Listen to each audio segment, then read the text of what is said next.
माननीय प्रधानमंत्री माननीय मोदी जी,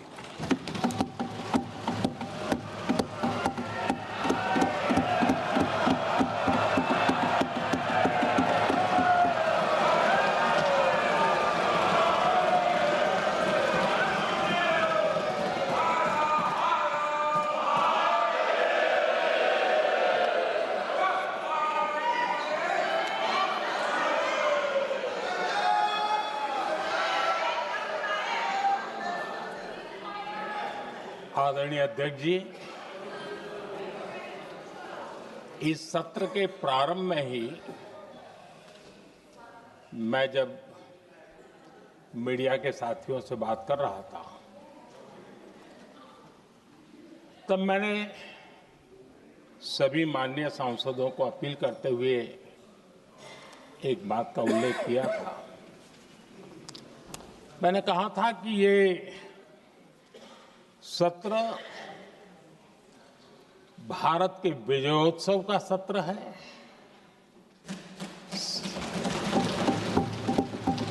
संसद का ये सत्र भारत के गौरवगान का सत्र है।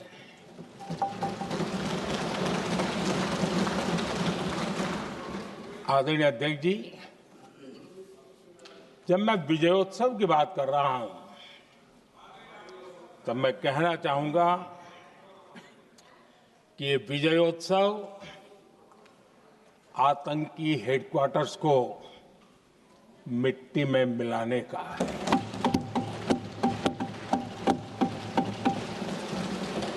जब मैं विजयोत्सव कहता हूं तो ये विजयोत्सव सिंदूर की सौगंध पूरा करने का है।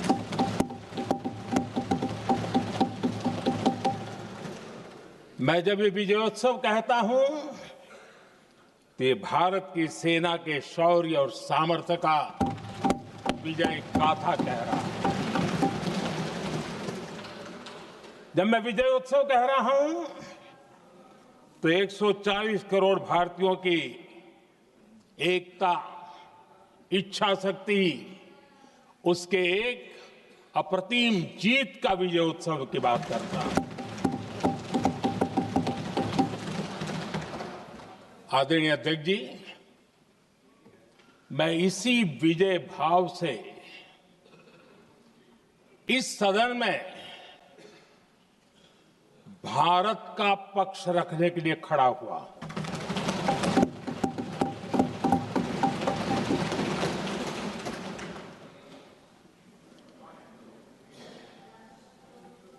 और जिन्हें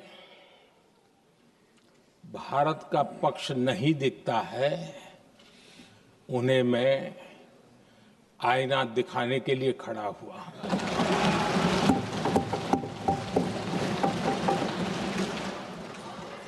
आदरणीय अध्यक्ष जी, मैं 140 करोड़ देशवासियों की भावनाओं में अपना स्वर मिलाने के लिए उपस्थित हुआ हूं।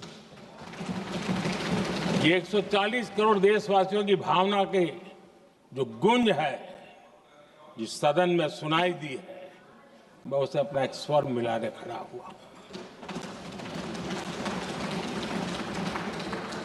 आदरणीय अध्यक्ष जी, ऑपरेशन सिंदूर के दरमियान जिस प्रकार से देश के लोगों ने मेरा साथ दिया, मुझे आशीर्वाद दिए,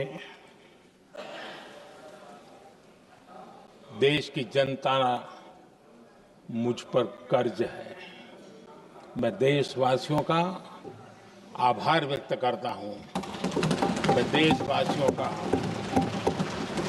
अभिनंदन करता हूं। आदरणीय अध्यक्ष जी, 22 अप्रैल को पहलगाम में जिस प्रकार की क्रूर घटना घटी, जिस प्रकार आतंकवादियों ने निर्दोष लोगों को उनका धर्म पूछ पूछ करके गोलियां मारी, ये क्रूरता की पराकाष्ठा थी। भारत को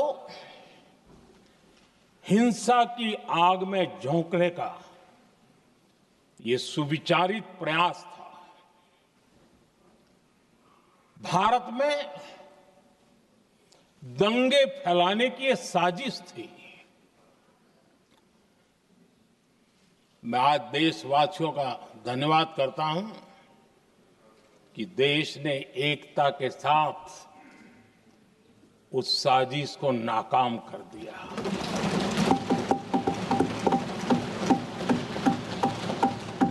आदरणीय अध्यक्ष जी, 22 अप्रैल के बाद मैंने एक सार्वजनिक रूप से और विश्व को समझ में आए इसलिए कुछ अंग्रेजी में भी वाक्यों का प्रयोग किया था और मैंने कहा था कि हमारा संकल्प है, हम आतंकियों को मिट्टी में मिला देंगे।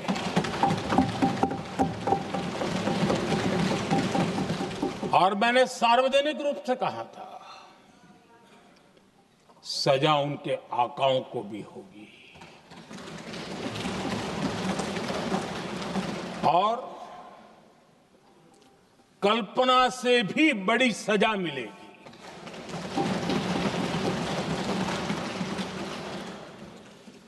22 अप्रैल को मैं विदेश था,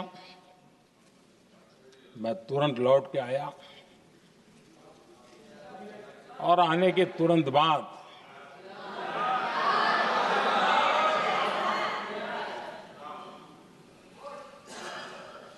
मैंने एक बैठक बुलाई और उस बैठक में हमने साफ साफ निर्देश दिए कि आतंकवाद को करारा जवाब देना होगा और ये हमारा राष्ट्रीय संकल्प है। आदरणीय अध्यक्ष जी, हमें हमारे सैन्य बलों की क्षमता पर पूरा विश्वास है, पूरा भरोसा है उनकी क्षमता पर, उनके सामर्थ्य पर, उनके साहस पर। सेना को कार्रवाई की खुली छूट दे दी गई और यह भी कहा गया कि सेना तय करें कब, कहां, कैसे, किस प्रकार से। ये सारी बातें उस मीटिंग में साफ साफ कह दी गई और कुछ बातें उसमें से मीडिया में शायद रिपोर्ट भी हुई है।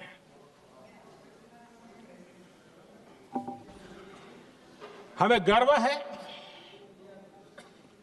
आतंकियों को वो सजा दी और सजा ऐसी है कि आज भी आतंक के उन आकाओं की नींद उड़ी हुई है।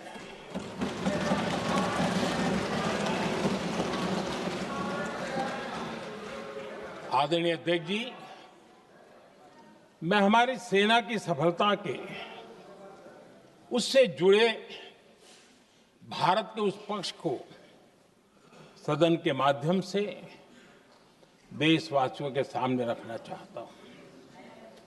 पहला पक्ष, पहलगाम हमले के बाद से ही पाकिस्तानी सेना को अंदाजा लग चुका था कि भारत कोई बड़ी कार्रवाई करेगा। उनके तरफ से न्यूक्लियर की धमकियों के भी बयान आना शुरू हो चुके थे। भारत ने 6 मई रात और 7 मई सुबह जैसा तय किया था वैसी कार्रवाई की और पाकिस्तान कुछ नहीं कर पाया। 22 मिनट में 22 अप्रैल का बदला निर्धारित लक्ष्य के साथ हमारी सेना ने ले लिया। दूसरा पक्ष, आदरणीय अध्यक्ष जी, पाकिस्तान के साथ हमारी लड़ाई तो कई बार हुई है, लेकिन ये पहली ऐसी भारत की रणनीति बनी कि जिसमें पहले जहां कभी नहीं गए थे वहां हम पहुंचे। पाकिस्तान के कोने कोने में आतंकी अड्डों को धुआं धुआं कर दिया गया।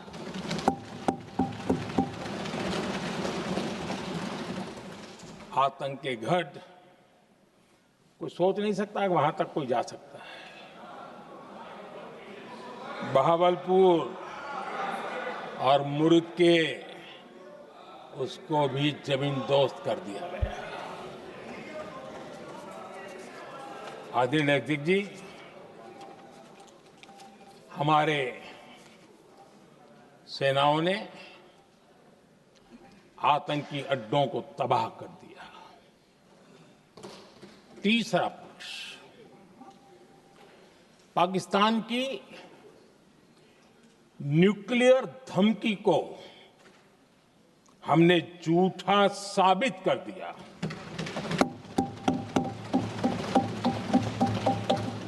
भारत ने सिद्ध कर दिया कि न्यूक्लियर ब्लैकमेलिंग अब नहीं चलेगा और न ही ये न्यूक्लियर ब्लैकमेलिंग के सामने भारत झुकेगा। आदरणीय अध्यक्ष जी, चौथा पक्ष, भारत ने दिखाई अपनी तकनीकी क्षमता। पाकिस्तान के सीने पर सटीक प्रहार किया। पाकिस्तान के एयरबेस एसेट्स को भारी नुकसान हुआ और आज तक उनके कई एयरबेस आईसीयू में पड़े हैं। आज टेक्नोलॉजी आधारित युद्ध का युग है। ऑपरेशन सिंदूर इस महारत में भी सफल सिद्ध हुआ है।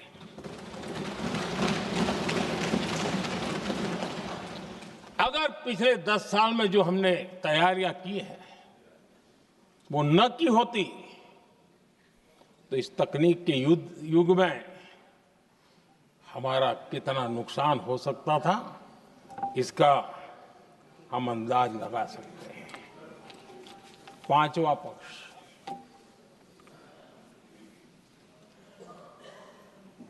ऑपरेशन सिंदूर के दरमियान पहली बार हुआ जब आत्मनिर्भर भारत की ताकत को दुनिया ने पहचाना। Made in India drone, made in India missile ने पाकिस्तान के हथियारों की पोल खोल करके रख दी।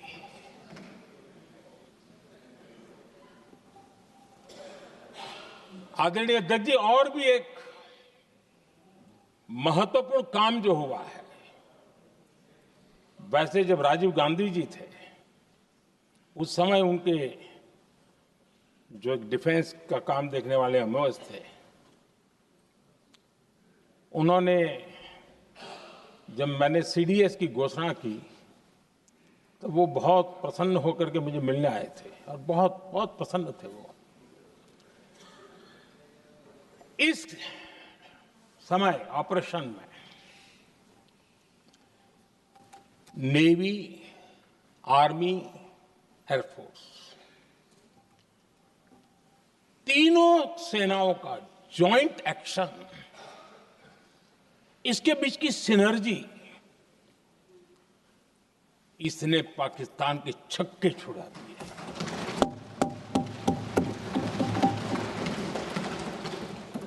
आदरणीय अध्यक्ष जी, आतंक की घटनाएं पहले भी देश में होती थी,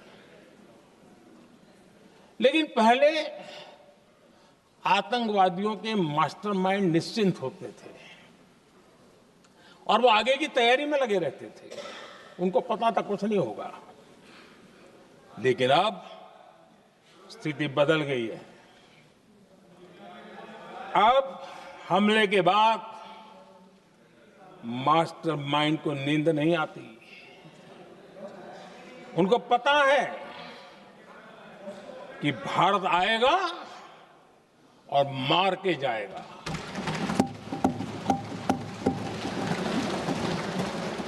ये न्यू नॉर्मल भारत ने सेट कर दिया है।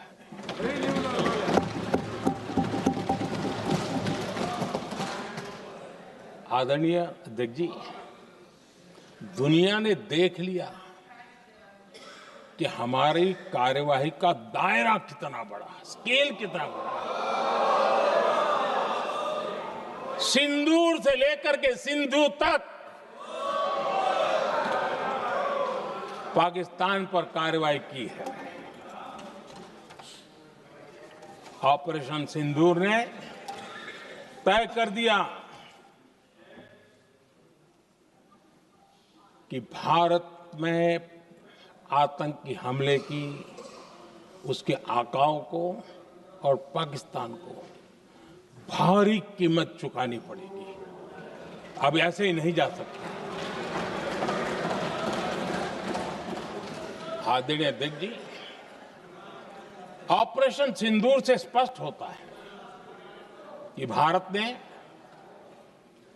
3 सूत्र तय किए हैं।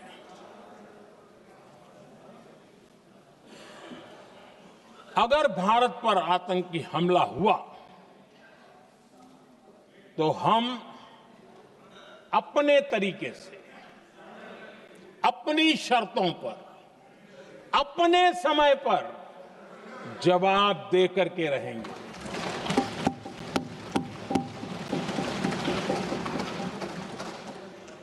दूसरा,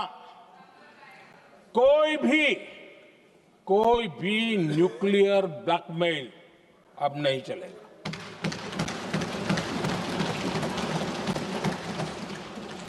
और तीसरा, हम आतंक की सरपरस्त सरकार और आतंक के आकाओं, उनको अलग अलग नहीं देखेंगे।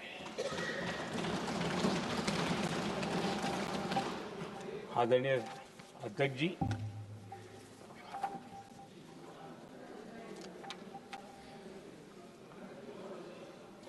यहां पर विदेश नीति को लेकर के भी काफी बातें कही गई हैं।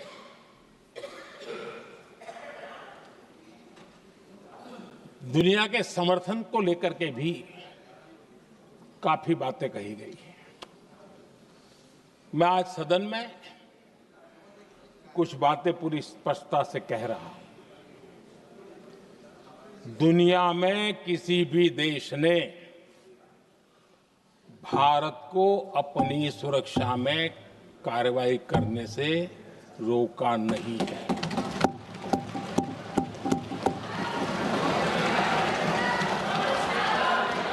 संयुक्त राष्ट्र 193 कंट्रीज,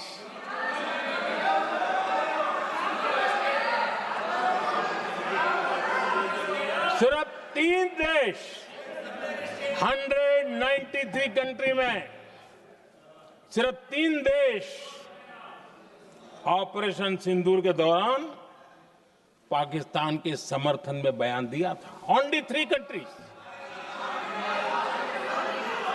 क्वाड हो, ब्रिक्स हो, फ्रांस, रूस, जर्मनी, कोई भी देश का नाम ले लीजिए, तमाम देश दुनिया भर से भारत को समर्थन मिला है।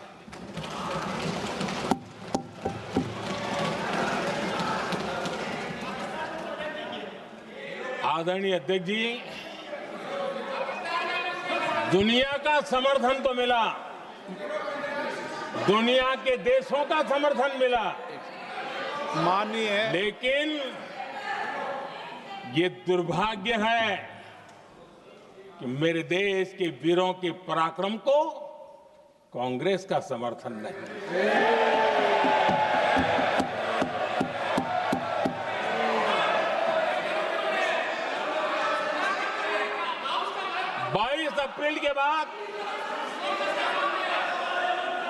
22 अप्रैल के आतंकी हमले के बाद 3-4 दिन में ही ये उछल रहे थे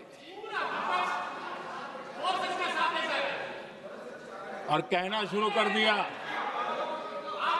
कहां गई 56 इंच की छाती, कहां खो गया मोदी, मोदी तो फेल हो गया। क्या मजा ले रहे थे, उनको लगता है वाह बाजी मार ली। उनको पहलगाम के निर्दोष लोगों की हत्या में भी वो अपनी राजनीति तराशते थे।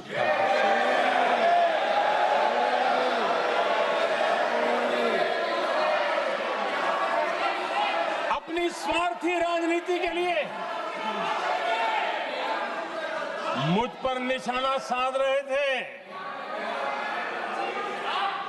लेकिन उनकी ये बयानबाजी, इनका छिछोरापन देश के सुरक्षा बलों का मनोबल गिरा रहा था। माननीय प्रतिपक्ष के नेता, एक मिनट, प्रतिपक्ष के नेता आपकी बात अपने ध्यान से सुनिए। आप बेटे कांग्रेस कर रहे हैं और कुछ नेताओं को पीछे से, ये उचित नहीं है आपके लिए। न भारत के सामर्थ्य पर भरोसा है और न ही भारत की सेनाओं पर, इसलिए वो लगातार ऑपरेशन सिंदूर पर सवाल उठा रहे हैं। ऐसा करके आप लोग मीडिया में हेडलाइंस तो ले सकते हैं, लेकिन देशवासियों के दिलों में जगह नहीं बना सकते।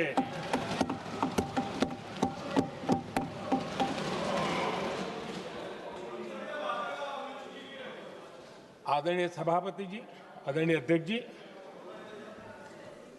10 मई को भारत ने ऑपरेशन सिंदूर के तहत हो रहे एक्शन को रोकने की घोषणा की। इसको लेकर यहां भांति भांति की बातें कही गई। ये वही प्रोपेगेंडा है जो सीमा पार से फैलाया गया है। कुछ लोग सेना द्वारा दिए गए तथ्यों की जगह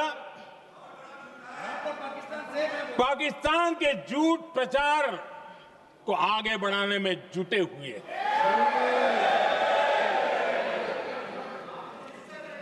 जबकि भारत का रुख हमेशा स्पष्ट रहा है। आदरणीय अध्यक्ष जी, कुछ चीजें मैं जरा स्मरण भी कराना चाहता हूं। जब सर्जिकल स्ट्राइक हुआ, उस समय हमने लक्ष्य तय किया था, हमारे जवानों को तैयार करके, कि हम उनके इलाके में जाकर के आतंकियों के जो लॉन्चिंग पैड है उनको नष्ट करेंगे और सर्जिकल स्ट्राइक एक रात के उस ऑपरेशन में हमारे लोग सूर्योदय होते होते काम पूरा करके वापस आए। लक्ष्य निर्धारित था कि ये करना है। जब बालाकोट एयर स्ट्राइक किया तो हमारा लक्ष्य तय था कि आतंकियों के जो ट्रेनिंग सेंटर्स है, इस बार हम उसको तबाह करेंगे, और हमने वो भी करके दिखाया। ऑपरेशन सिंदूर के समय हमारा लक्ष्य तय था, और हमारा लक्ष्य था कि आतंक के जो एपी सेंटर है और पहलगाम के आतंकियों को जहां से पुरजोश योजना बनी, ट्रेनिंग मिली, व्यवस्था मिली, उस पर हमला करेंगे। हमने उनके नाभि पर हमला कर दिया।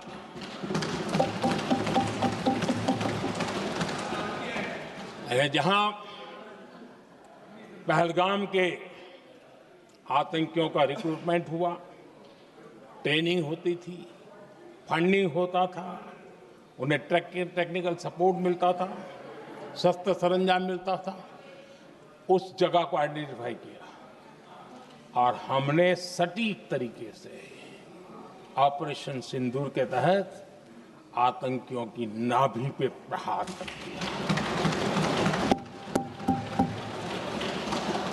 और आदरणीय अध्यक्ष जी, इस बार भी हमारी सेना ने 100% लक्ष्यों को हासिल करके देश के सामर्थ्य का परिचय दिया।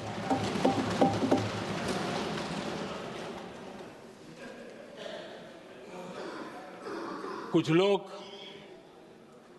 जानबूझ करके कुछ चीजें भूलने में इंटरेस्टेड होते हैं। देश भूलता नहीं है, देश को याद है। 6 रात और 7 मई सुबह ऑपरेशन हुआ था, और 7 मई को सुबह भारत ने प्रेस कॉन्फ्रेंस हमारी सेना ने की, और इस प्रेस कॉन्फ्रेंस में भारत ने स्पष्ट कर दिया था, और पहले दिन से क्लियर था कि हमारा लक्ष्य है आतंकियों के आका, आतंकियों की जो व्यवस्थाएं जहां से होती है वो, और उनके अड्डे, उनको हम ध्वस्त करना चाहते थे। और हमने प्रेस कॉन्फ्रेंस में कह दिया था, हमने हमारा काम कर दिया है, हमने जो तय किया था पूरा कर दिया है। और इसलिए 6-7 मई को ऑपरेशन हमारे हाथ संतोषजनक होने के तुरंत बाद, कल जो राजनाथ जी ने कहा था, मैं डंके की चोट पर दोबारा दोहराता हूं, भारत की सेना ने पाकिस्तान की सेना को चंद मिनटों में बता दिया कि हमारा ये लक्ष्य था, हमने ये लक्ष्य पूरा कर दिया है, ताकि उनको पता चले और हमें भी पता चले कि उनके दिल दिमाग में क्या चलता है।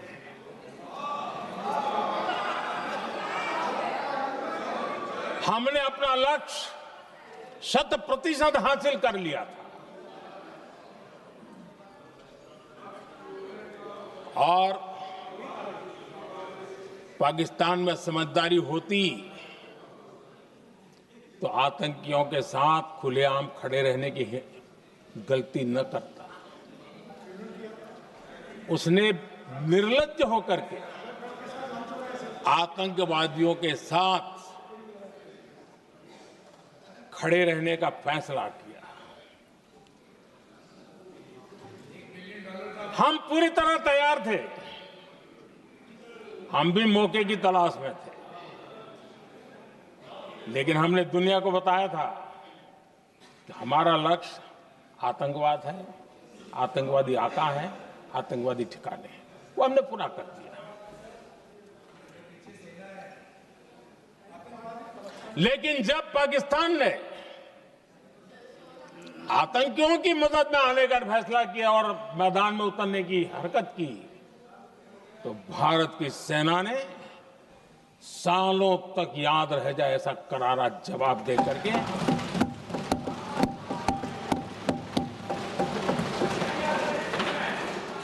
9 मई की मध्य रात्रि और 10 मई की एक प्रकार से सुबह हमारी मिसाइलें उन्होंने पाकिस्तान के हर कोने में प्रचंड प्रहार किया, जिसकी पाकिस्तान ने कभी कल्पना नहीं की थी और पाकिस्तान को घुटनों पर आने के लिए मजबूर कर दिया।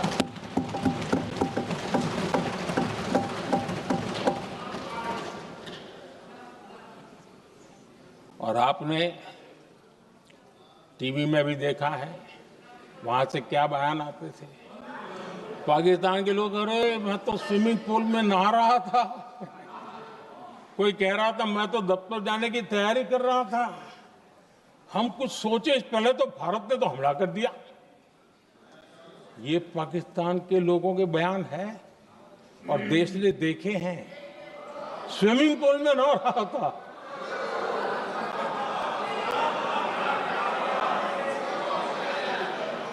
और जब इतना कड़ा प्रहार हुआ, पाकिस्तान ने कभी सोचा तक नहीं था, तब जाकर के पाकिस्तान ने फोन करके डीजीएमओ के सामने फोन करके गुहार लगाई, बस करो, बहुत मारा, अब ज्यादा मार झेलने की ताकत नहीं है, प्लीज हमला रोक दो। ये पाकिस्तान के डीजीएमओ का फोन था। और भारत ने तो पहले दिन ही कह दिया था, 7 तारीख सुबह की प्रेस देख लीजिए, कि हमने हमारा लक्ष्य पूरा कर दिया है, अगर आप कुछ करोगे तो महंगा पड़ेगा। और आप धीरे ऐसे कैसे चलता है? प्लीज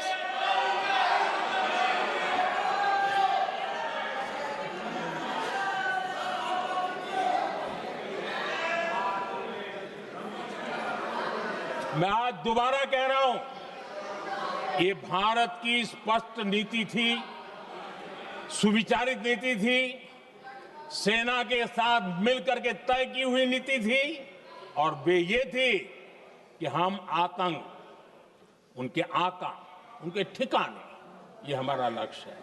और हमने कहा, पहले दिन प्रेस कॉन्फ्रेंस में कहा है कि हमारा एक्शन नॉन एक्सीलरेटरी है, ये हमने कह करके किया है। और इसके लिए साथियों हमने हमला रोका। अध्यक्ष जी,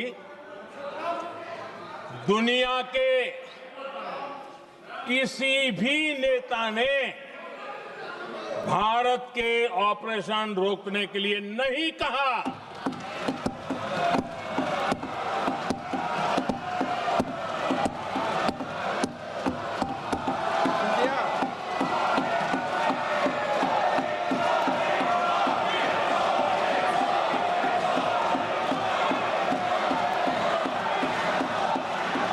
उसी दौरान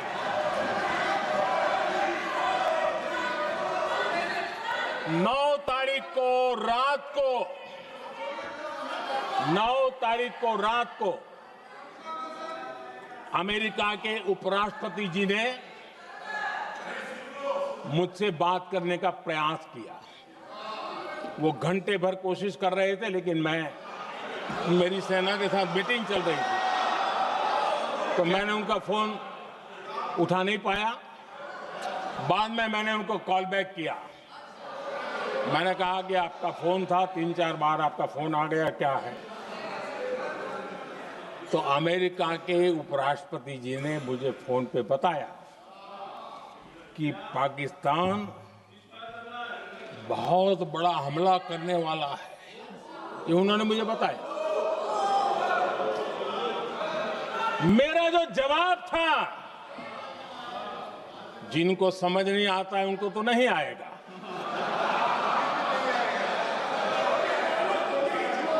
मेरा जवाब था, अगर पाकिस्तान का ये इरादा है तो उसे बहुत महंगा पड़ेगा। ये मैंने अमेरिका के उपराष्ट्रपति को कहा।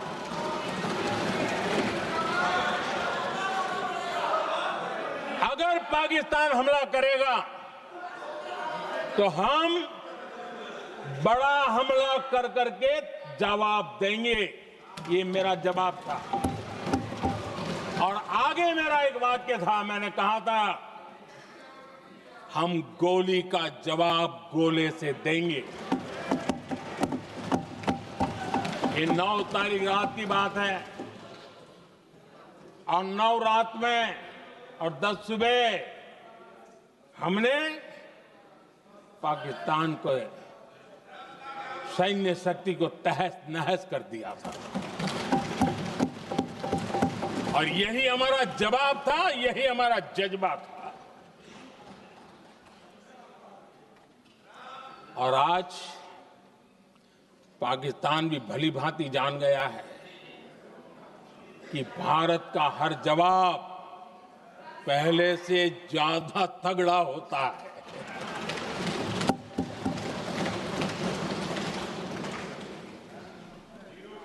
उसे यह भी पता है कि अगर भविष्य में नौबत आई तो भारत आगे कुछ भी कर सकता है।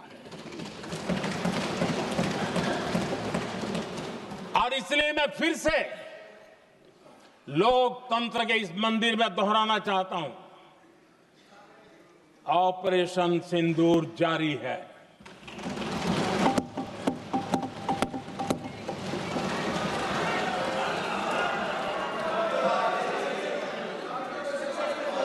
पाकिस्तान ने दुस्साहस की अगर कल्पना की तो उसे करारा जवाब दिया जाएगा।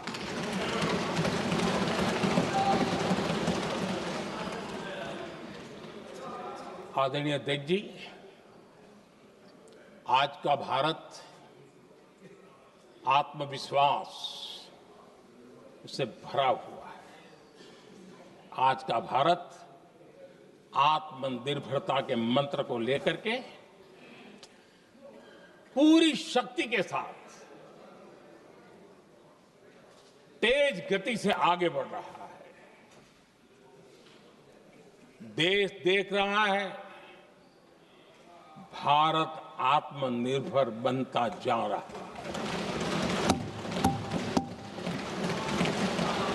लेकिन देश ये भी देख रहा है कि एक तरफ तो भारत आत्मनिर्भरता की ओर तेज गति से आगे बढ़ रहा है, लेकिन कांग्रेस मुद्दों के लिए पाकिस्तान पर निर्भर होती जा रही है।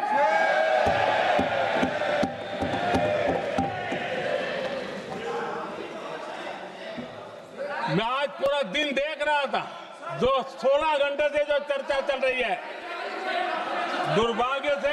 प्लीज बैठिए, सब जवाब दे दिया आपका। आप सुनते नहीं, सबका जवाब दे दिया। प्लीज दुर्भाग्य से सुनिए जवाब। कांग्रेस को पाकिस्तान के मुद्दे इंपोर्ट करने पड़ रहे हैं।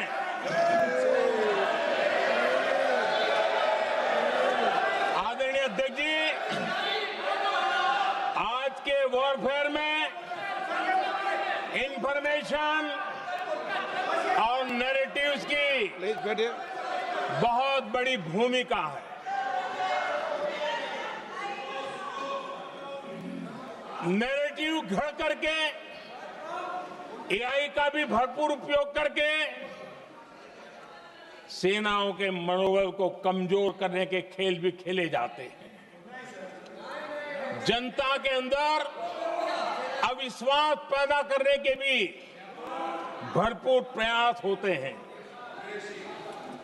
दुर्भाग्य से कांग्रेस और उसके सहयोगी पाकिस्तान के ऐसे ही प्रपंच के प्रवक्ता बन चुके हैं।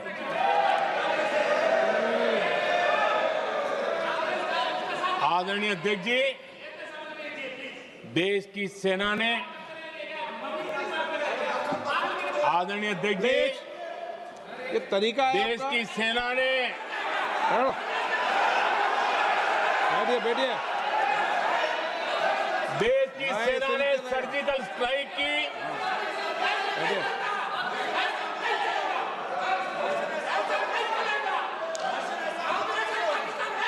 जब बैठिए बैठिए बैठिए।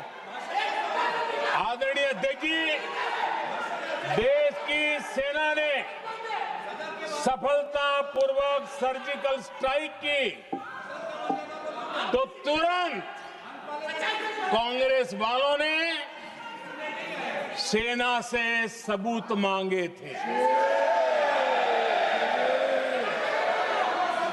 लेकिन जब उन्होंने देश का मूड देखा, देश का मिजाज देखा, तो सुर उनके बदलने लगे और बदल करके क्या कहने लगे? कांग्रेस के लोगों ने कहा, ये सर्जिकल स्ट्राइक क्या बड़ी बात है, ये तो हमने भी की थी। एक ने कहा 3 सर्जिकल स्ट्राइक की थी, दूसरे ने कहा 6 सर्जिकल स्ट्राइक की थी, तीसरे ने कहा 15 सर्जिकल स्ट्राइक की थी। जितना बड़ा नेता उतना बड़ा आंकड़ा चल रहा था।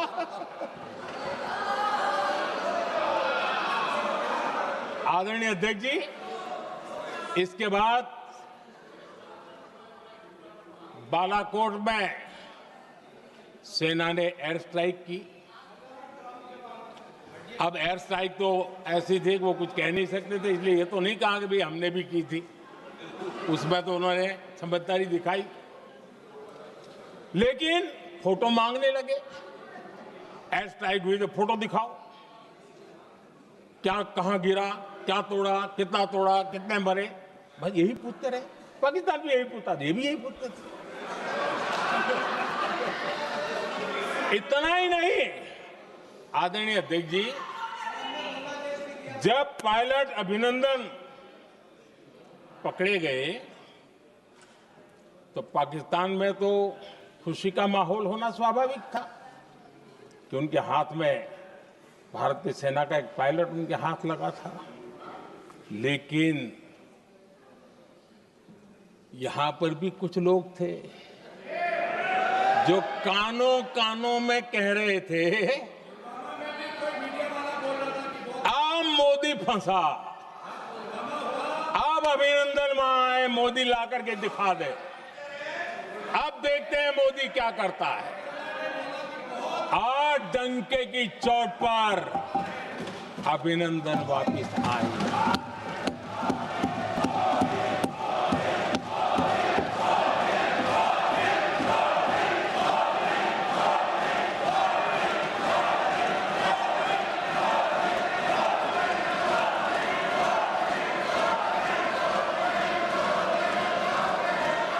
अभिनंदन को ले आए तो इनकी बोलती बंद हो गई। इनको लगा यार ये नसीब वाला आदमी है, हमारा हथियार हाथ से निकल गया। आदरणीय अध्यक्ष जी, पहलगाम हमले के बाद हमारा बीएसएफ का एक जवान पाकिस्तान के कब्जे में गया तो फिर इनको लगा वाह बड़ा मुद्दा हाथ में आ गया है, अब मोदी फंस जाएगा। अब तो मोदी की फजीयत जरूर होगी। और उनकी इकोसिस्टम ने सोशल मीडिया में बहुत सारी कथाएं वायरल की कि ये बीएसएफ के जवान का क्या होगा, उसके परिवार का क्या होगा। ये वापस आएगा, कब आएगा, कैसे आएगा, न जाने क्या क्या चला दिया। आदरणीय अध्यक्ष जी, बीएसएफ का वो जवान भी आन बान शान के साथ वापस आए।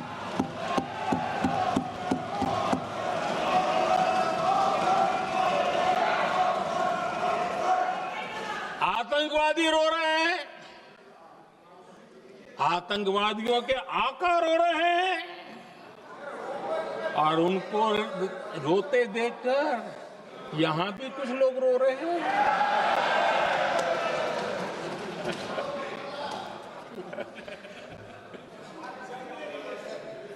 अब देखिए, सर्जिकल स्ट्राइक चल रही थी, उसके बाद उन्होंने एक खेल खेलने की कोशिश की, बात जमी नहीं। एयर स्ट्राइक हुई तो दूसरा खेल खेलने की कोशिश की, वो भी जमी नहीं। जब ये ऑपरेशन सिंदूर हुआ तो उन्होंने नया पैंतरा शुरू किया, और क्या शुरू किया? रोक क्यों दिया? पहले तो मानने को तैयार नहीं थे कि मुक्त करते, अब कहते रोक क्यों दिया? बाहरे बयान बहादुरों,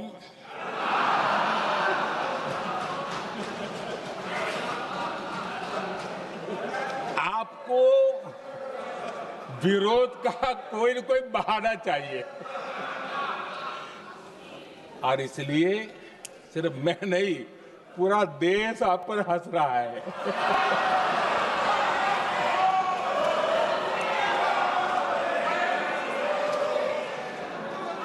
आदरणीय अध्यक्ष जी, सेना का विरोध, सेना के प्रति एक पता नहीं नेगेटिविटी, ये कांग्रेस का पुराना रवैया रहा है। देश ने अभी अभी करगिल विजय दिवस मनाया, लेकिन देश पूरी तरह जानता है कि उनके कार्यकाल में और आज तक करगिल के विजय को कांग्रेस ने अपनाया नहीं है।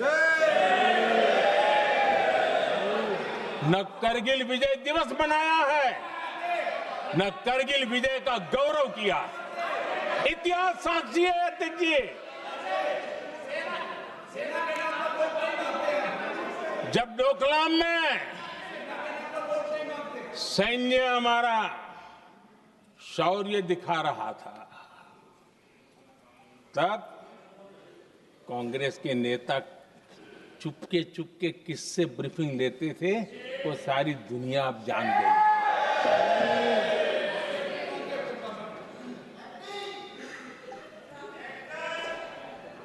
आप निकाल दीजिए पाकिस्तान के सारे बयान, और यहां हमारा विरोध करने वाले लोगों के बयान फुल स्टॉप कॉमा के साथ एक है। क्या कहेंगे इसको? और बुरा लगता है सच बोलते हैं तो। पाकिस्तान के साथ सुर में सुर मिला दिया जाता है। आदरणीय अध्यक्ष जी, देश हैरान है, कांग्रेस ने पाकिस्तान को क्लीन चिट दे दी है।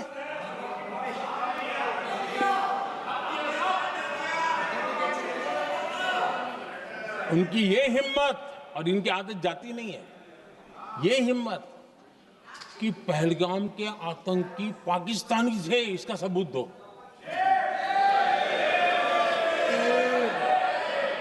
क्या कह रहे हो तुम लोग? ये कौन सा तरीका है? और यही मांग पाकिस्तान कर रहा है जो कांग्रेस कर रही है। और आदरणीय अध्यक्ष जी, आज जब सबूतों की कोई कमी नहीं है, सब कुछ आंखों के सामने दिखता है, तब ये हालत है। अगर ये सबूत ना होते तो क्या करते ये लोग, आप बताइए। आदरणीय अध्यक्ष जी,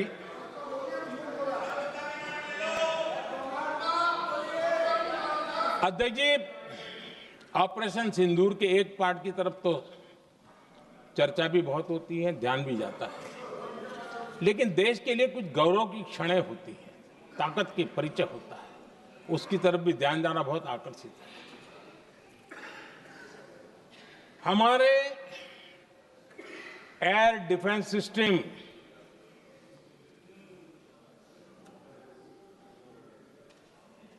दुनिया में इसकी चर्चा है।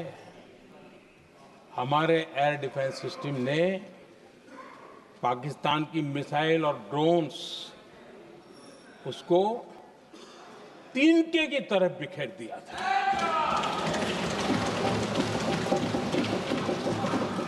आदरणीय अध्यक्ष जी, मैं एक आंकड़ा आज बताना चाहता हूं, पूरा देश गर्व से भर जाएगा। कुछ लोगों का क्या होगा मैं नहीं जानता, पूरा देश गर्व से भर जाएगा। 9 मई को पाकिस्तान ने करीब 1000 मिसाइलों और आर्म ड्रोन्स के भारत पर बहुत बड़ा हमला करने की कोशिश की। 1000 ये मिसाइलें भारत के किसी भी हिस्से पर गिरती तो वहां भयंकर तबाही मचती, लेकिन 1000 मिसाइल्स और ड्रोन्स को भारत ने आसमान में ही चूर चूर कर दिया।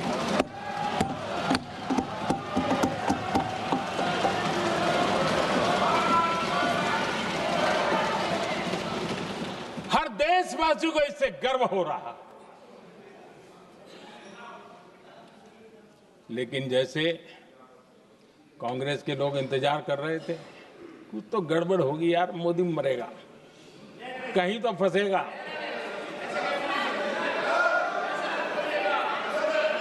पाकिस्तान ने आदमपुर एयरबेस पर हमले का झूठ फैलाया, उस झूठ को बेचने की भरपूर कोशिश की, पूरी ताकत लगा दी। मैं अगले ही दिन आदमपुर पहुंचा और खुद जाकर के उनके झूठ को मैंने बेनकाब कर दिया। तब जाकर के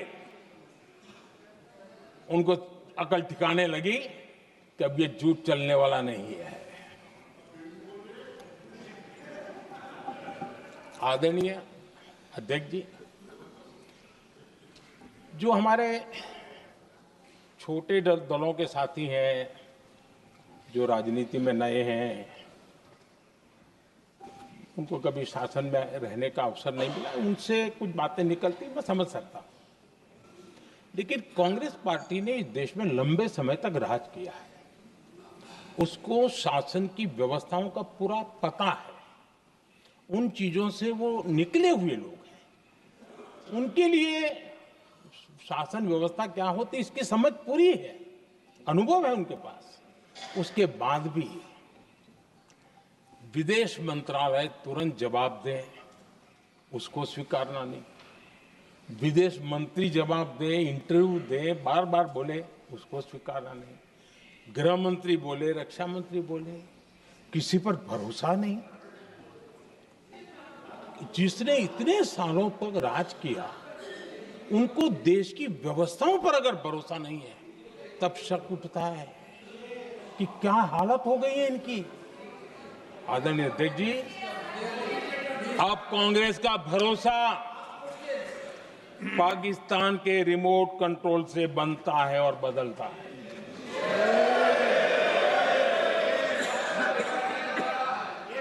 आदरणीय अध्यक्ष जी, एक बिल्कुल कांग्रेस के नए सदस्य, यानी उनको तो क्षमा करनी चाहिए, नए सदस्य को क्या कहेंगे, लेकिन कांग्रेस के आका जो उनको लिख करके देते हैं और उनसे बुलवाते हैं, खुद में हिम्मत नहीं है, उनसे बुलवाते हैं कि ऑपरेशन सिंदूर ये तो तमाशा था, ये आतंकवादियों ने जिन 26 लोगों को मौत के घाट उतारा था ना, उस भयंकर क्रूर घटना पर ये तेजाब छिड़कने वाला पाप है। तमाशा कहते हो? आपकी असहमति हो सकती है, और ये कांग्रेस के नेता बुलवाते हैं।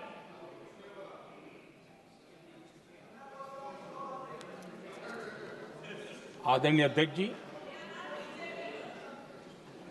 पहलगाम के हमलावरों को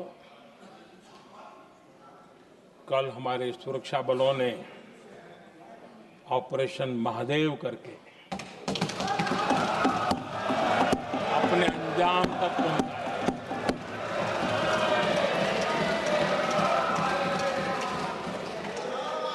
लेकिन मैं हैरान हूं कि यहां ठहाके लगा के पूछा गया कि आखिर ये कल ही क्यों हुआ।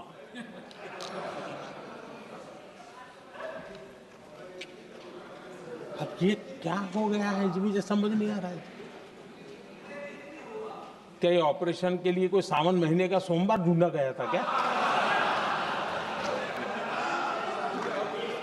क्या हो गया है इन लोगों को? हताशा, निराशा इस हद तक।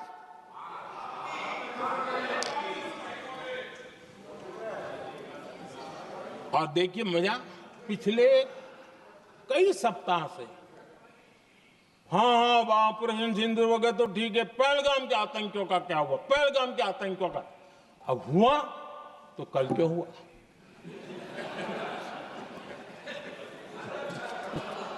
और कल ही क्यों हुआ? क्या हाल है अध्यक्ष जी का।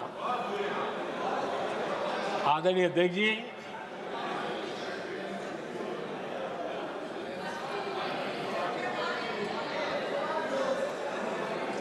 आदरणीय अध्यक्ष जी, शास्त्रों में कहा गया है, हमारे शास्त्रों में कहा गया है, शस्त्रेण रक्षिते राष्ट्रे, शस्त्रेण रक्षिते राष्ट्रे शास्त्र चर्चा प्रवर्तते। अर्थात जब राष्ट्र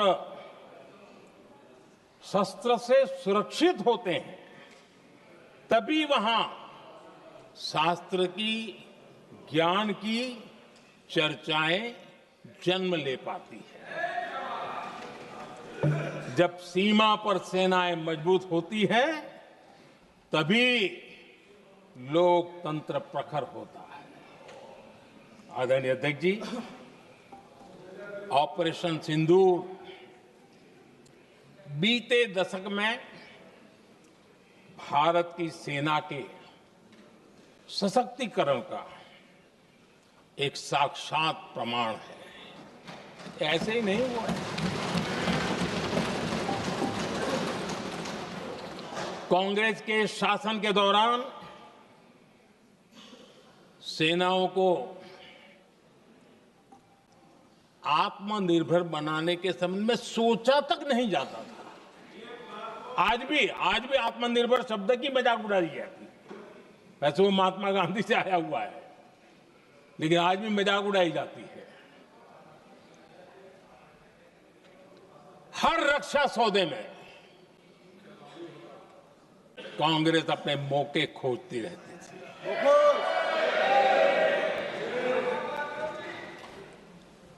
छोटे छोटे हथियारों को लिए विदेशों पर निर्भरता, ये इनका कार्यकाल रहा है। Bullet proof jacket, night vision camera तक नहीं होते थे, और लंबा लिस्ट है। जीप से शुरू होता है, बफो, हेलीकॉप्टर, हर चीज के साथ घोटाला जुड़ा हुआ है। आदरणीय अध्यक्ष जी, हमारी सेनाओं को आधुनिक हथियारों के लिए दशकों तक इंतजार करना पड़ा। आजादी के पहले, और इतिहास गवाह, एक जमाना था जब डिफेंस मैन्युफैक्चरिंग में भारत का आवाज सुनाई देती थी। जिस समय तलवारों से लड़ा जाता था ना, तब भी तलवारें भारत की श्रेष्ठ मानी जाती थी। हम डिफेंस के इक्विपमेंट में आगे थे। लेकिन आजादी के बाद जो एक मजबूत डिफेंस इक्विपमेंट मैन्युफैक्चरिंग का हमारा दायरा था, जो हमारा पूरा इकोसिस्टम था, उसको सोच समझ करके तबाह कर दिया गया, उसको दुर्बल किया गया।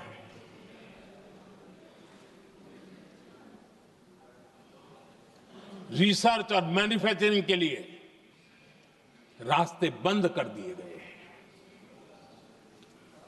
अगर इसी नीति पर हम चलते तो भारत इस 21वीं सदी में ऑपरेशन सिंदूर के संबंध में सोच भी नहीं सकता।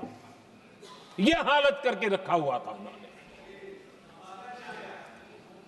भारत को सोचना पड़ता कि अगर कोई एक्शन लेना है तो शस्त्र कहां से मिलेंगे, साधन कहां से मिलेगा, बारूद कहां से मिलेगा, समय पर मिलेगा या नहीं मिलेगा, बीच बचाव में रुकता नहीं जाएगा, ये टेंशन पालना पड़ता है।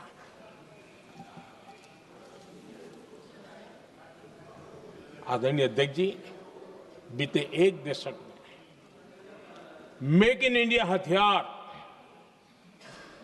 सेना को मिले, उन्होंने इस ऑपरेशन में बहुत निर्णायक भूमिका निभाई।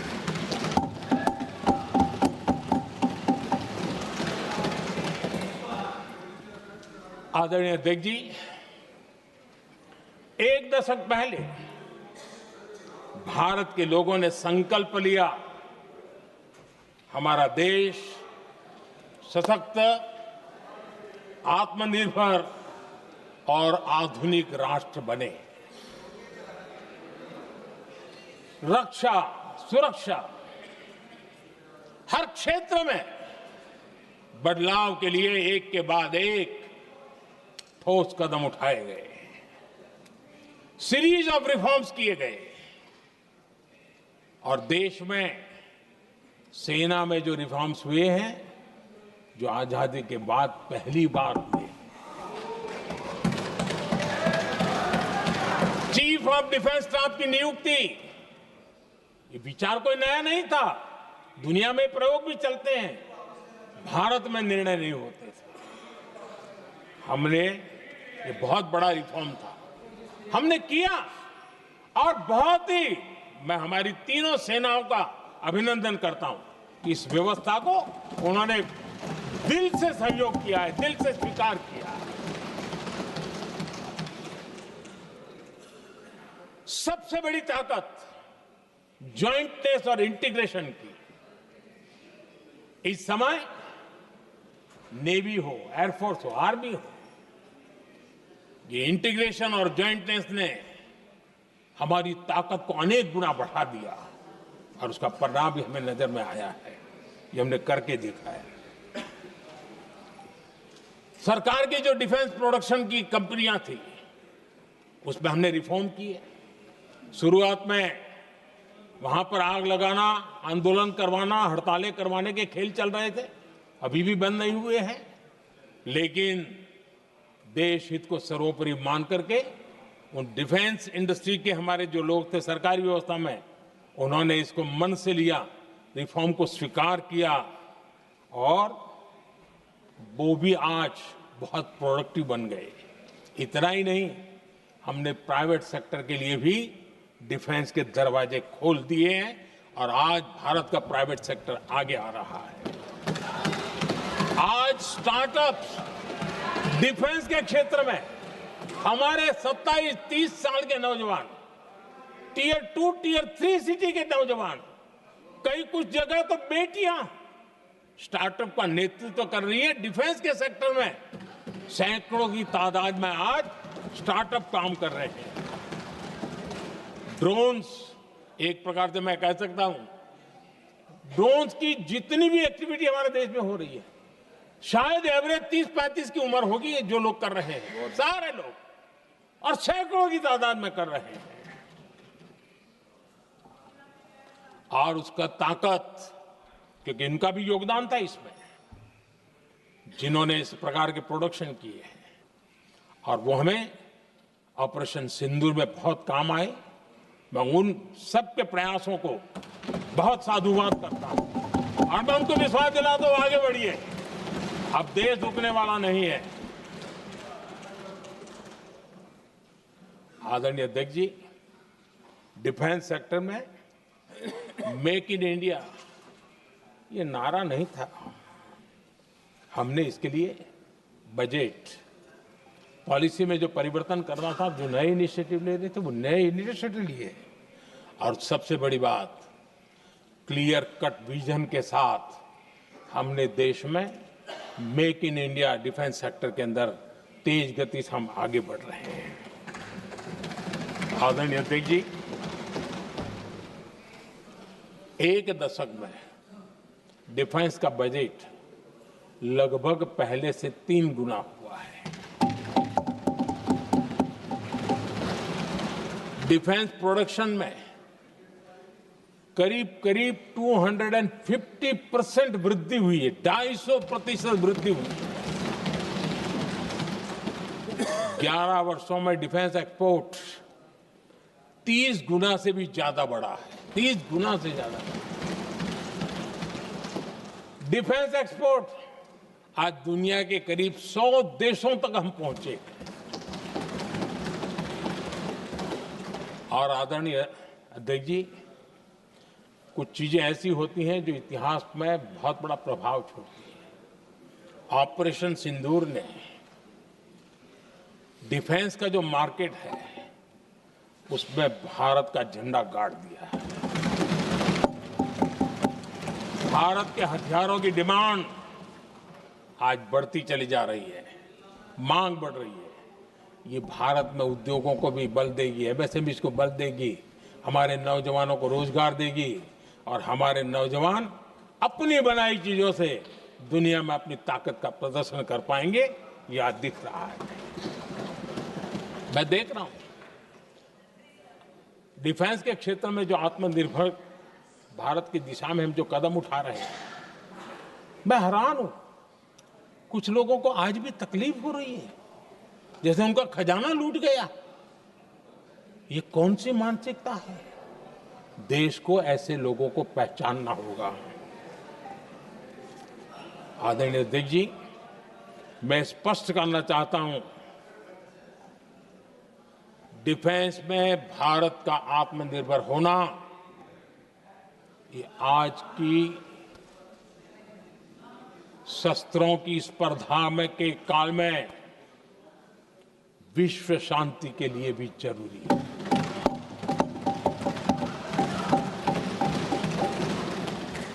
मैं पहले भी कह चुका हूं, भारत युद्ध का नहीं, बुद्ध का देश है।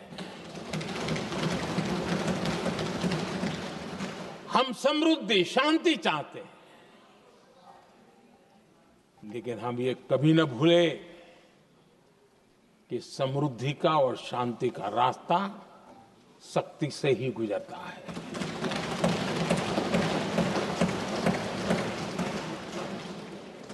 आदरणीय अध्यक्ष जी, हमारा भारत छत्रपति शिवाजी महाराज, महाराजा रणजीत सिंह, राजेंद्र चोला, महाराणा प्रताप, लसित बोरफुकन और महाराजा सुहेलदेव का देश है।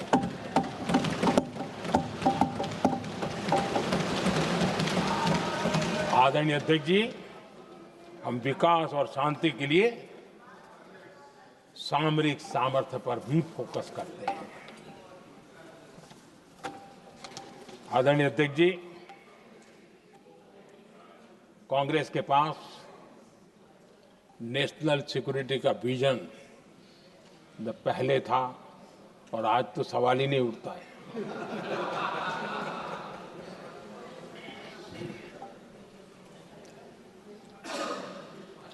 कांग्रेस ने हमेशा नेशनल सिक्योरिटी पर समझौता किया।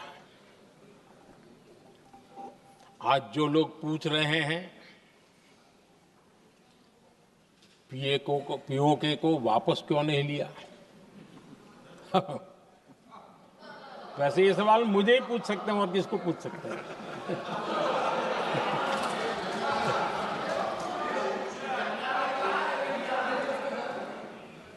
लेकिन इसके पहले जवाब देना होगा पूछने वालों को। किसकी सरकार ने पीओके पर पाकिस्तान को कब्जा करने का अवसर दिया था? जवाब साफ है, जवाब साफ है।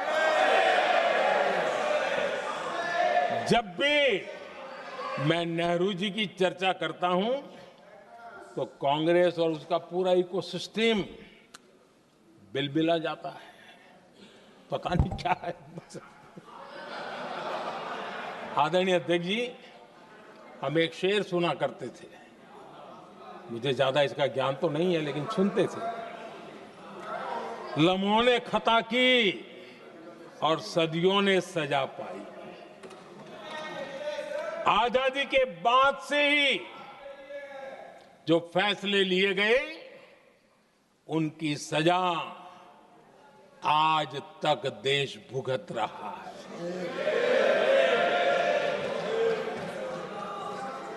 यहां बार बार एक बात का जिक्र हुआ और मैं फिर से करना चाहूंगा। अक्साई चीन की उस पूरे क्षेत्र को बंजर जमीन करार दिया गया। ये कह करके तो बंजर है। देश की 38,000 वर्ग किलोमीटर जमीन हमें खोनी पड़ी।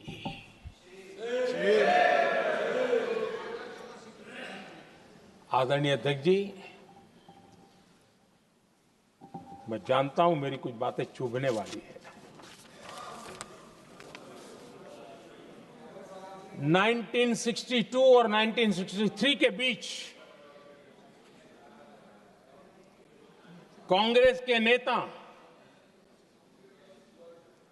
जम्मू कश्मीर के पूंछ, उरी, नीलम वैली और किशनगंगा को छोड़ देने का प्रस्ताव रख रहे थे। भारत की भूमि, आदरणीय अध्यक्ष जी, और वो भी लाइन ऑफ पीस के नाम पर किया जा रहा था। 1966 रण ऑफ कच्छ पर इन्हीं लोगों ने मध्यस्थता स्वीकार की। ये था उनका राष्ट्रीय सुरक्षा का विजन। एक बार फिर उन्होंने भारत का करीब 800 वर्ग किलोमीटर क्षेत्र पाकिस्तान को सौंप दिया, जिसमें छड़बेट भी शामिल है, कि कहीं उसको छड़ाबेट भी कहते हैं। 1965 की जंग में हाजीपीर पास को हमारी सेना ने वापस जीत लिया था, लेकिन कांग्रेस ने उसे फिर लौटा दिया।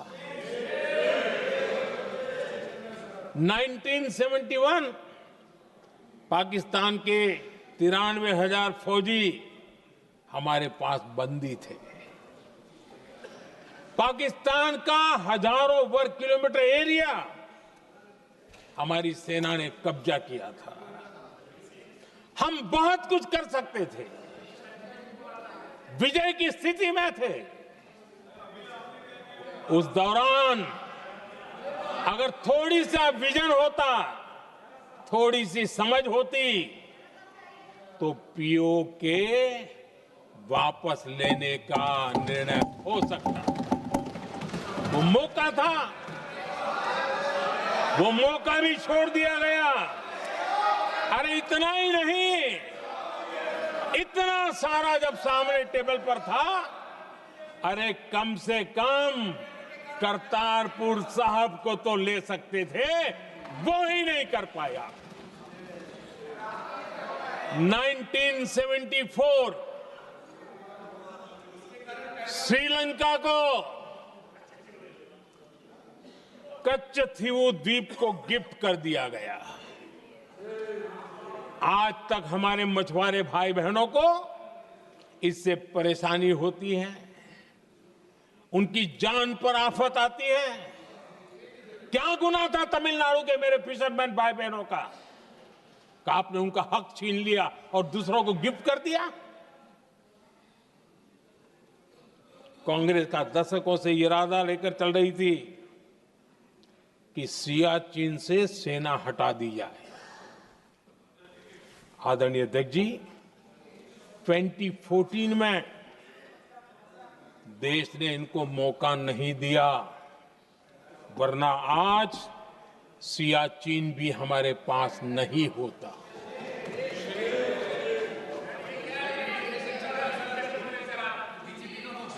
आदरणीय अध्यक्ष जी, आजकल कांग्रेस के जो लोग हमें डिप्लोमेसी का पाठ पढ़ा रहे हैं, मैं उन्हें उनकी डिप्लोमेसी याद दिलाना चाहता हूं ताकि उनको भी कुछ याद रहे, पता चले। 26/11 जैसे भयंकर हमले के बाद बहुत बड़ा आतंकी हमला था। कांग्रेस का पाकिस्तान से प्रेम नहीं रुका। इतनी बड़ी घटना 26/11 की हुई थी। विदेशी दबाव में हमले के कुछ हफ्तों के भीतर ही कांग्रेस सरकार ने पाकिस्तान से बातचीत शुरू कर दी। आदरणीय अध्यक्ष जी, कांग्रेस सरकार ने 26/11 की इतनी बड़ी घटना के बाद भी एक भी डिप्लोमेट को भारत से बाहर निकालने की हिम्मत नहीं की। छोड़ो इधर, एक वीजा तक कैंसिल नहीं किया, एक वीजा तक कैंसिल नहीं कर पाए थे। देश पर पाकिस्तानी स्पॉन्सर बड़े बड़े हमले होते गए, लेकिन यूपीए सरकार ने पाकिस्तान को मोस्ट फेवर्ड नेशन का दर्जा देकर रखा था। वो कभी वापस नहीं लिया था। एक तरफ देश मुंबई के हमले का ये न्याय मांग रहा था, दूसरी तरफ कांग्रेस पाकिस्तान के साथ व्यापार करने में लगी थी।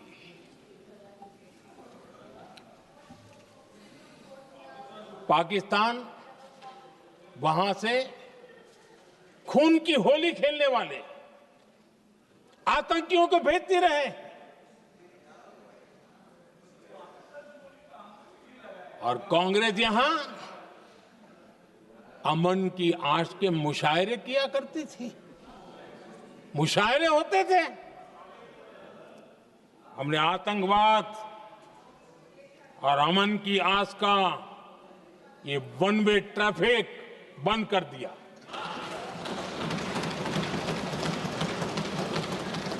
हमने पाकिस्तान का MFN का दर्जा रद्द किया, वीजा बंद किया। हमने अटारी वाघा बॉर्डर को बंद कर दिया। आदरणीय अध्यक्ष जी,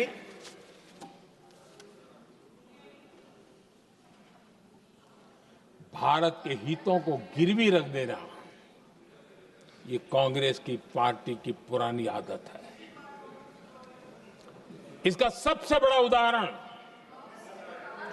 सिंधु जल समझौता है। सिंधु जल समझौता किसने किया? नेहरू जी ने किया। और मामला किससे जुड़ा था? भारत से निकलने वाली नदियां, हमारे यहां से निकली हुई नदियां। उसका वो पानी था। और वो नदियां हजारों साल से भारत की सांस्कृतिक विरासत रही है, भारत की चैतन्य शक्ति रही है। भारत को सुजलाम सुफलाम बनाने में उन नदियों का बहुत बड़ा योगदान रहा है। सिंधु नदी जो सदियों से भारत की पहचान हुआ करती थी, उसी से भारत जाना जाता था। लेकिन नेहरू जी और कांग्रेस ने सिंधु और झेलम जैसी नदियों पर विवाद के लिए पंचायत किसको दी? वर्ल्ड बैंक को दी। वर्ल्ड बैंक फैसला करे क्या कर रहा है, नदी हमारी, पानी हमारा।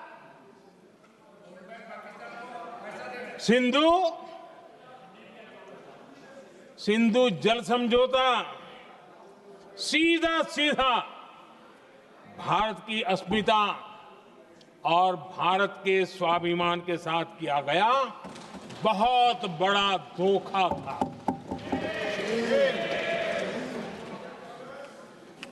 आदरणीय अध्यक्ष जी, आज के देश के युवा ये बात सुनते होंगे तो उनको भी आश्चर्य होगा कि ऐसे लोग थे हमारे देश का काम करते थे।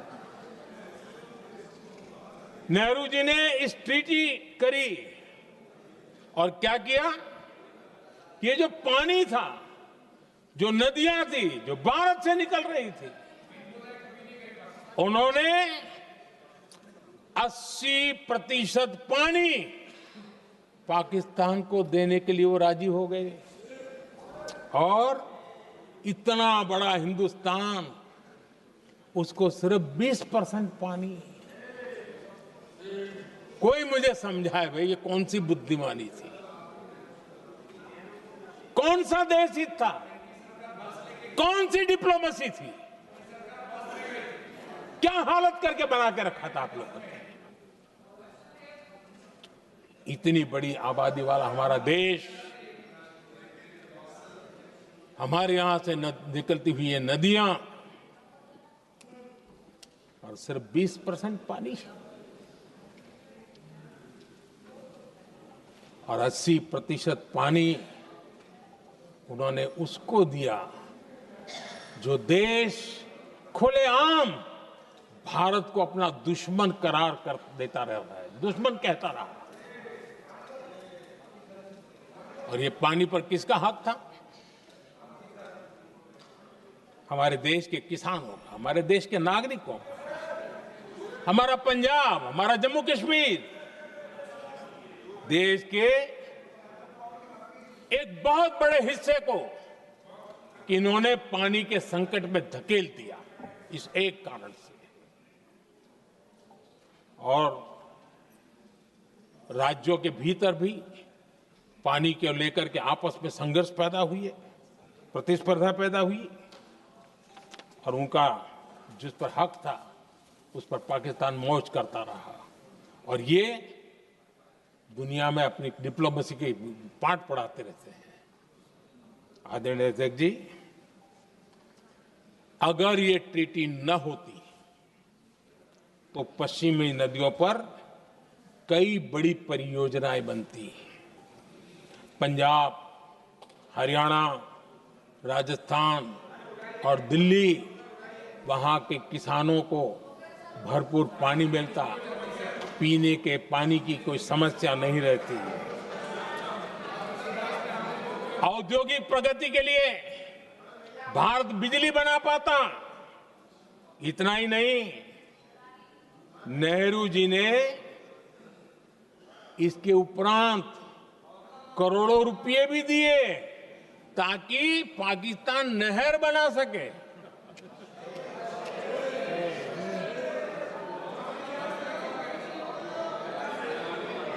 आदरणीय अध्यक्ष जी, इससे भी बड़ी बात, देश चौंक जाएगा। ये चीजें छिपाई गई है, दबा दी गई है। कहीं भी बांध बनता है तो उसमें एक मैकेनिज्म होता है उसकी सफाई का, डीसिल्टिंग का। उसमें जो मिट्टी भर जाती है, बाकी घास वगैरह आकर के भर जाता है, तो उसकी कैपेसिटी कम होती है, तो उसकी सफाई के लिए यानी इनबिल्ट व्यवस्था होती है। नेहरू जी ने पाकिस्तान के कहने पर यह शर्त स्वीकार की है कि इन बांध में जो मिट्टी आएगी, कूड़ा कचरा आएगा और बांध भर जाएगा, इसकी सफाई नहीं कर सकते, डिसिल्टिंग नहीं कर सकते हैं।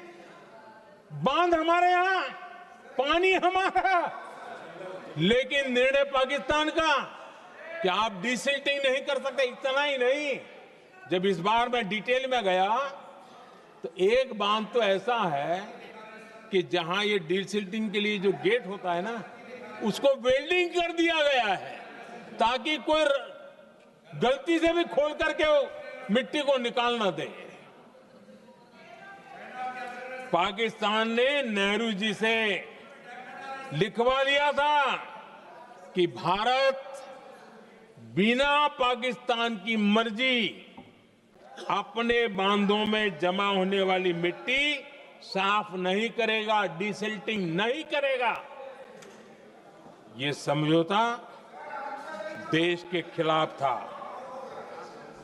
और बाद में नेहरू जी को भी ये गलती माननी पड़ी।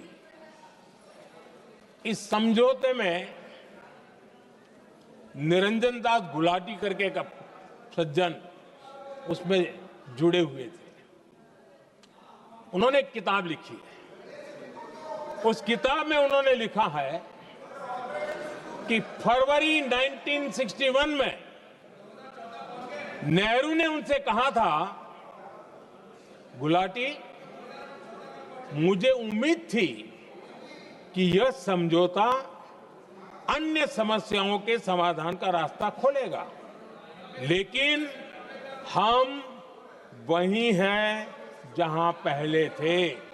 ये नेहरू जी ने कहा। नेहरू जी केवल तत्कालिक प्रभाव देख पा रहे थे, इसलिए उन्होंने कहा कि हम वहीं के वहीं हैं, लेकिन सच्चाई ये कि इस एग्रीमेंट के कारण देश बहुत पिछड़ गया, देश बहुत पीछे चल गया और देश का बहुत नुकसान हुआ। हमारे किसानों को नुकसान हुआ, हमारी खेती को नुकसान हुआ।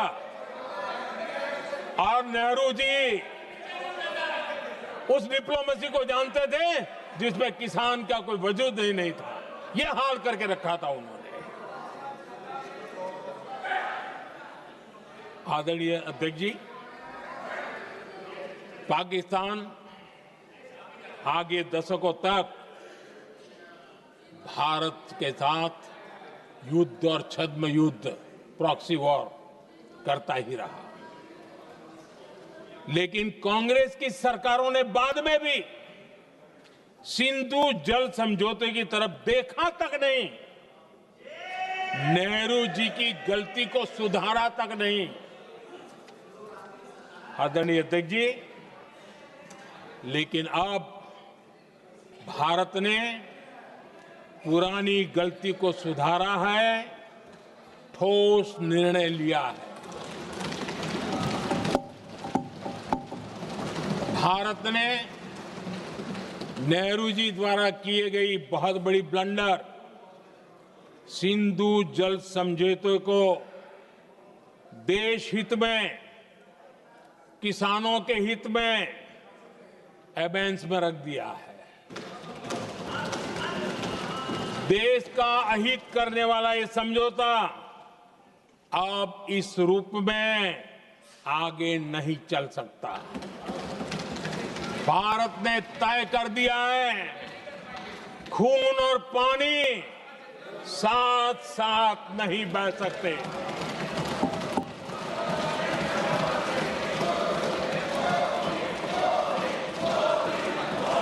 माननीय सदस्य, आप बहुत देर हो गई, आप उपनेता हैं, ये तरीका आप बैठे बैठे टोकते हैं, प्लीज, ये शोभा नहीं देता आपके लिए।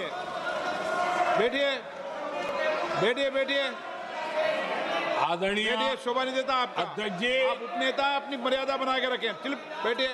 वहां बैठे साथी आतंकवाद पर लंबी लंबी बातें करते हैं। जब ये सत्ता में था, जुड़े हुए हैं। जब इनको राज करने का अवसर मिला था, तब देश का हाल क्या है, क्या रहा था, वो आज भी देश भूला नहीं है। 2014 से पहले देश में असुरक्षा का जो माहौल था, अगर वो आज याद भी करे ना, तो लोग सिहर जाते हैं। आदरणीय अध्यक्ष जी, हम सबको याद है, जो नई पीढ़ी के बच्चे हैं उनको पता नहीं है, हम सबको पता है। हर जगह पर अनाउंसमेंट होता था, रेलवे स्टेशन पर जाओ, बस स्टैंड पर जाओ, एयरपोर्ट पर जाओ, बाजार में जाओ, मंदिर में जाओ, कहीं पर भी जाओ, जहां भी भीड़ होती है, कोई भी लावारिस चीज दिखे छूना मत, पुलिस को तुरंत जानकारी देना, वो बम हो सकता है। हम 2014 तक यही सुनते आए थे, ये हालात करके रखा था।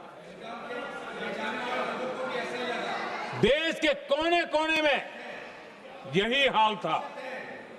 माहौल ये था कि जैसे कदम कदम पर बम बिछे हैं और खुद को ही नागरिकों ने बचाना है, उन्होंने हाथ ऊपर कर दिए थे, अनाउंस कर दिया। आदरणीय अध्यक्ष जी, कांग्रेस की कमजोर सरकारों के कारण देश को कितनी जानें गंवानी पड़ी, हमें अपनों को खोना पड़ा। आदरणीय अध्यक्ष जी, आतंकवाद पर ये लगाम लगाई जा सकती थी। हमारी सरकार ने 11 साल में ये करके दिखाया, एक बहुत बड़ा सबूत है। 2004 से 14 के बीच जो आतंकी घटनाएं होती थी, उन घटनाओं में बहुत बड़ी कमी आई है। इसलिए देश भी जानना चाहता है, अगर हमारी सरकार आतंकवाद पर नकेल कस सकती है, तो कांग्रेस सरकारों की ऐसी कौन सी मजबूरी थी कि आतंकवाद को फलने फूलने दिया। आदरणीय अध्यक्ष जी, कांग्रेस के राज में आतंकवाद अगर फला फूला है, तो उसका एक बड़ा कारण इनकी तुष्टीकरण की राजनीति है, वोट बैंक की राजनीति है। जब दिल्ली में बाटला हाउस एनकाउंटर हुआ, कांग्रेस के एक बड़ी नेता के आंख में आंसू थे, आतंकवादी मारे गए इसके कारण। और वोट पाने के लिए इस बात को हिंदुस्तान के कोने कोने में पहुंचाया गया। आदरणीय अध्यक्ष जी, 2001 में देश की संसद पर हमला हुआ था।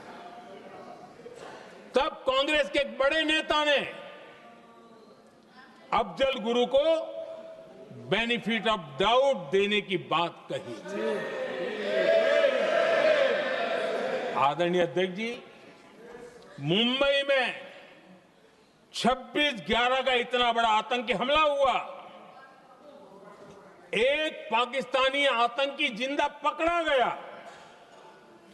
पाकिस्तान की मीडिया ने, दुनिया ने यह स्वीकार किया कि ये पाकिस्तानी है, लेकिन यहां कांग्रेस पार्टी इतना बड़ा पाकिस्तान का पाप, इतना बड़ा पाकिस्तानी आतंकी हमला, और ये क्या खेल खेल रहे थे, वोट बैंक की राजनीति के लिए क्या कर रहे थे। कांग्रेस पार्टी इसको भगवा आतंक सिद्ध करने में जुटी हुई है।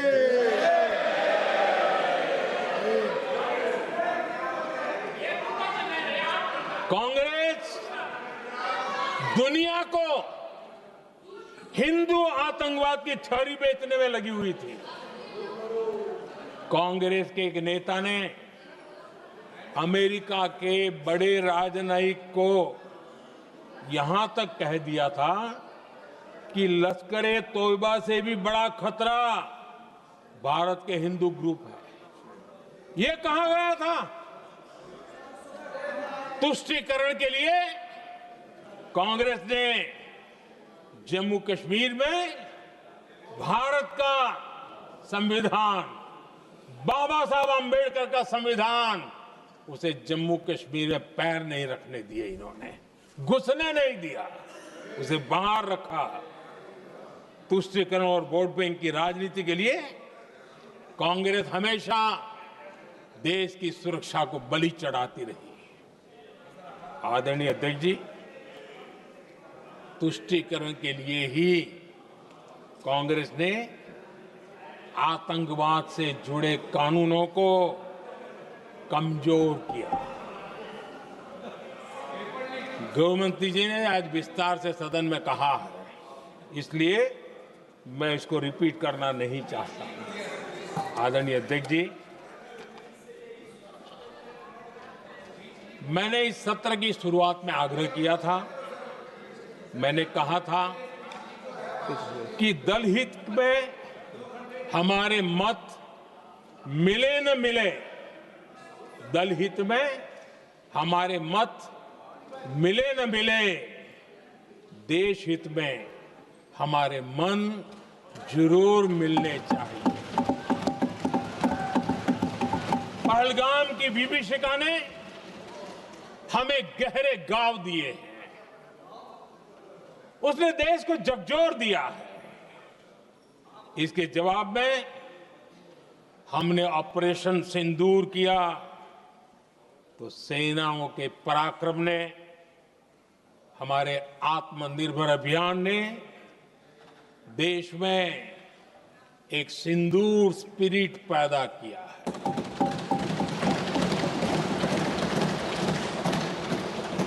ये सिंदूर स्पिरिट हमने तब भी देखी जब दुनिया भर में हमारे प्रतिनिधि मंडल भारत की बात बताने गए। मैं उन सभी साथियों को बहुत बहुत बधाई देता हूं। आपने बहुत ही प्रभावी ढंग से भारत की बात डंके की चोट पर दुनिया के सामने रखी। लेकिन मुझे दुख इस बात का है, हैरानी भी है, जो खुद को कांग्रेस के बड़े नेता समझते हैं, उनके पेट में दर्द हो रहा है कि भारत का पक्ष दुनिया के सामने क्यों रखा गया है। शायद कुछ नेताओं को सदन में बोलने पर भी पाबंदी लगा दी गई।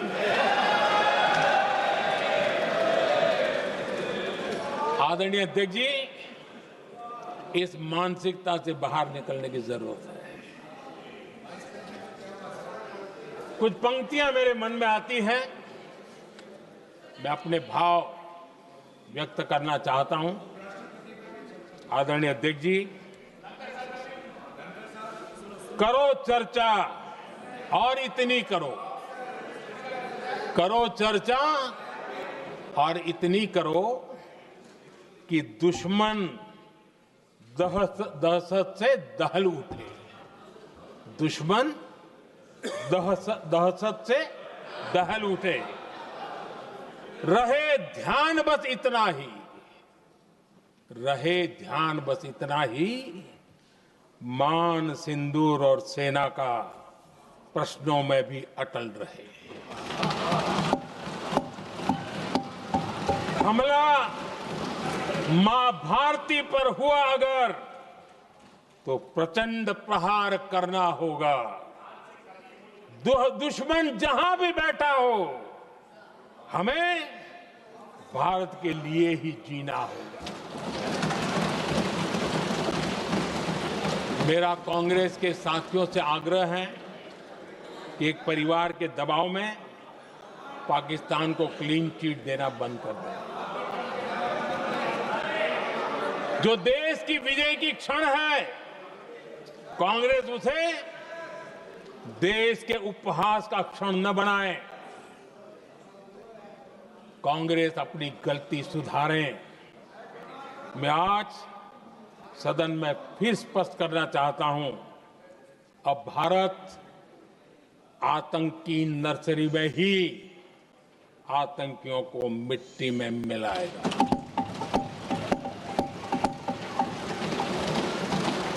हम पाकिस्तान को भारत के भविष्य खेलने नहीं देंगे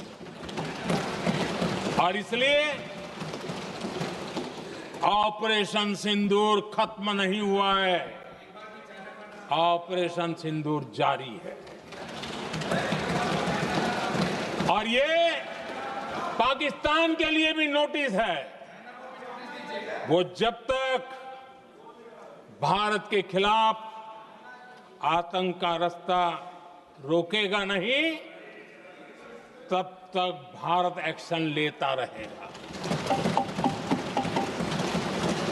भारत का भविष्य सुरक्षित और समृद्ध होगा, यही हमारा संकल्प है। इसी भाव के साथ मैं फिर से सभी सदस्यों को सार्थक चर्चा के लिए धन्यवाद देता हूं। और आदरणीय अध्यक्ष जी, मैंने भारत का पक्ष रखा है, भारत के लोगों की भावनाओं को व्यक्त किया है। मैं सदन का फिर से आभार व्यक्त करता हूं। बहुत बहुत धन्यवाद।